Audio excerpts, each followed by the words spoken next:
Hello everyone, जय Shivrai. Myself Sanika, तुमची digital सखी.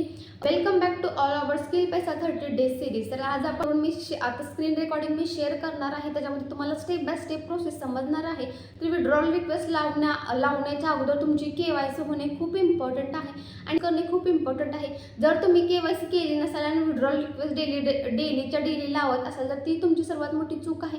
कारण आता पण तुम्ही बघितलं आहे केवायसी न करता तुम्ही विड्रॉल लावत आहे, तरी विड्रॉल लावणार पण कन्फ्युजन होईल ना की विड्रॉलला जायचं कुठं. म्हणजे थोडक्यात विड्रॉल लावण्यासाठी बँकची इन्फॉर्मेशन असणे इम्पॉर्टंट आहे ना. त्याच्यासाठी पहिल्यांदा बँकचे ऑल डिटेल्स तिथे फिल करणे इम्पॉर्टंट आहे. त्याच्यानंतरच तुम्ही विड्रॉलला रिक्वेस्ट लावायची आहे. तर विड्रॉल रिक्वेस्ट लावायच्या अगोदर काही इम्पॉर्टंट गोष्टी लक्षात ठेवा की शनिवार रविवारी पेमेंट यायला थोडासा वेळ लागू शकतो. जर तुम्ही विड्रॉलला रविवारी लावत असाल तर रविवारी विड्रॉल येणार. कंपनीकडून विड्रॉलचं पूर्णपणे बंद असतं. त्याच्यामुळे तुम्ही सोमवार ते शनिवार या दरम्यान विड्रॉल लावायचा आहे. आणि विड्रॉल लावायचं टायमिंग कायम लक्षात ठेवा की इव्हिनिंगला 6 ते 7च्या दरम्यान विड्रॉलला लावायचं आहे. मग तुमचं विड्रॉल लावलेलं त्याच दिवशी तुमची अमाऊंट येऊन जाते बँकला. आणि जर 8 नंतर तुम्ही उशिरा लावत असाल तर दुसऱ्या दिवशी येण्याचे चान्सेस असतात. आणि मेन म्हणजे तुमचा विड्रॉल तेव्हाच येऊ शकतो जेव्हा तुमच्या बँक अकाउंटला म्हणजे तुमच्या डॅशबोर्डला पेंडिंग अमाऊंट 300+ असेल. 300च्या आत कंपनीकडून विड्रॉल येत नाही. हा पहिलाच रूल आहे की 300+ तुमचा विड्रॉल येऊ शकतो. त्याच्यामुळे जेव्हा तुमचे 300+ होतील ना तेव्हाच तुम्ही विड्रॉल लावायचे आहे. आणि विड्रॉल लावायच्या अगोदर केवायसी तुमची आहे का, OTP आला आहे का एकदा कन्फर्म करा. OTP येत नसेल तर तुमच्यासोबत सपोर्ट टीमचा नंबर शेअर केलेला असतो ग्रुपमध्ये, एकदा सपोर्ट टीमशी कॉन्टॅक्ट करू शकता.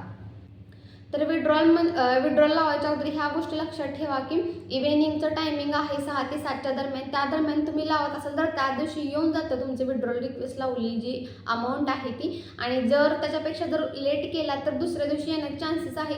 5% केसेसमध्ये त्या दिवशी येऊन जातं.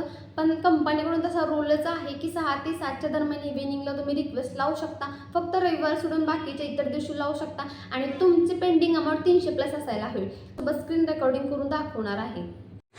चला तर मग आपण बघूयात की स्किल पैसामध्ये केवायसी कशी करायची. तर गुगलला जायचं आहे, स्किल पैसा सर्च करायचं आहे. मी ऑलरेडी सर्च केलं आहे त्याच्यामुळे ही साईट आलेली आहे. इथे लॉग इनचं पेज आलेलं आहे. मला आता लॉग इन पेजवरती टच केल्यावरती ईमेल ID आणि पासवर्ड टाकणार आहे मी या ठिकाणी.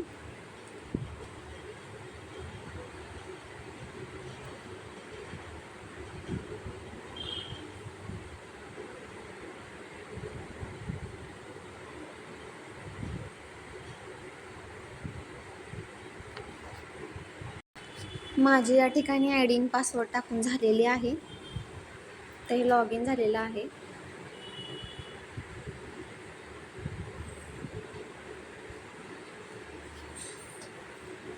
तर इथे एक ऑप्शन आहे KYCचा. तर KYCवरती टच करायचं आहे आणि ही सर्व डिटेल्स फिल करायचे आहेत. तर आपण इथे डिटेल्स आता टाकणार आहोत. UPI ID मी कॉपी केली होती, तुम्हाला सर्वांना दिसणार नाही, हाईड केलेला आहे.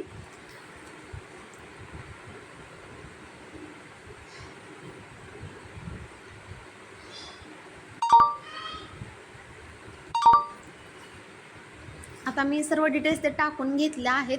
Folder name, IFSC code, number, account number, bank name आणि UPI ID हे सर्व टाकणे खूप इम्पॉर्टंट आहे. मगच तुमचा कंपनीकडून OTP येऊ शकतो. आता होल्डर नेम इथं मला माझ्या टीममेट्स एका करायचं होतं, त्यांचं अकाउंट नव्हतं तर त्यांचं फॅमिली मेंबरचं मी नाव टाकलं आहे. आणि असं करायचं, त्याच्यापुढे तुमचं ब्रॅकेटमध्ये नाव तुम्ही टाकू शकता.